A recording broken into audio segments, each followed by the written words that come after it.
Et puis je conclurai ces questions européennes en vous apprenant, au cas où vous ne le sauriez pas, que alors que tout s'effondre, alors que la situation, à chaque entretien d'actualité, je fais une espèce de martyrologe de la construction européenne, de tous les désastres, que ce soit en matière agricole, industrielle, environnementale, diplomatique, militaire, en termes de liberté publique, etc., etc. Où que l'on porte son regard, c'est un désastre. Eh bien, néanmoins, il faut savoir que Madame Federica Mogherini, qui était dans la Commission européenne sortante, la haute représentante de la diplomatie, de politique étrangère, de sécurité et de défense, qui était d'origine italienne, qui est remplacée donc par l'Espagnol Josep Borrell.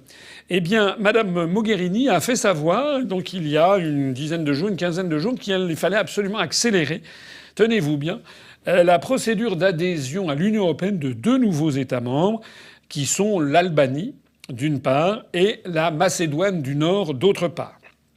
La Macédoine du Nord, je me permets de le signaler, est un État issu du démembrement de la Yougoslavie qui s'appelait Macédoine au sein de la Yougoslavie.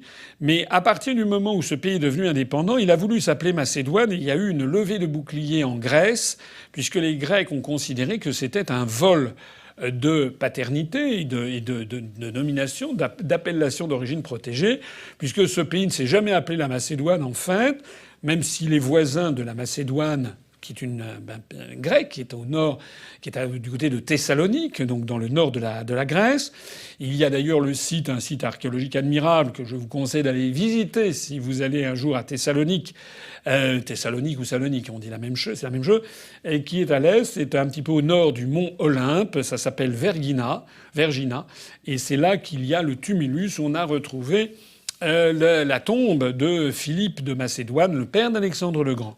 Les Grecs considèrent que la Macédoine fait partie intégrante de leur patrimoine culturel, historique. Ils ont raison. Et voilà. Mais le pays qui s'appelait Macédoine dans la Yougoslavie a voulu s'appeler Macédoine. Ça a donc créé un problème énorme.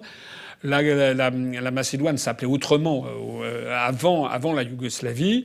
Et vous avez peut-être vu que M. Tsipras s'est mis d'accord avec le Premier ministre de ce pays il y a quelques mois pour que le pays s'appelle Macédoine du Nord, la capitale étant Skopje. Macédoine du Nord, voilà, c'est en fait, ça a été porté sur les fonds baptismaux par l'Union européenne et par les États-Unis. N'oublions pas les États-Unis, puisque l'objectif des États-Unis est toujours identique, qui consiste à faire entrer le maximum d'États dans l'Union européenne, pour que ce soit d'ailleurs tout à fait ingérable. Je renvoie à ma conférence qui s'appelle « Qui gouverne la France et l'Europe ?» Alors voilà, il se trouve qu'un certain nombre de pays en sein de l'Union européenne ont tiqué, notamment la France, mais aussi, je crois, la Belgique et peut-être l'Espagne, qui ont tiqué devant ce nouvel élargissement qui nous ferait passer, nous sommes actuellement 28, si le Royaume-Uni, comme il faut l'espérer, sort de l'Union européenne le 31 octobre prochain, on tombera à 27. Et puis avec l'Albanie et la Macédoine du Nord, on remonterait à 29. La France a fait savoir qu'elle jugeait ça inopportun et que notamment, eh bien, ce sont des pays qui n'ont pas du tout le même niveau de vie. Et en particulier, il y en a un des deux qui est l'Albanie, qui est célèbre pour ses activités de mafieuses. Il y a du grand banditisme en Albanie. Alors, évidemment, pas tous les Albanais, bien sûr. Mais il y a l'Albanie, c'est un peu comme la Roumanie ou la Bulgarie. Ce sont des pays où il y a une forte délinquance, énormément de criminalité et de mafia. Donc la France a fait savoir sa réticence, mais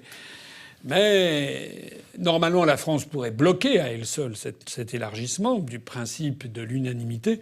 Sauf qu'encore faudrait-il qu'on ait des dirigeants français qui, dans ce genre de circonstances, ne s'aplatissent pas devant les instructions venues de Bruxelles ou venues d'ailleurs.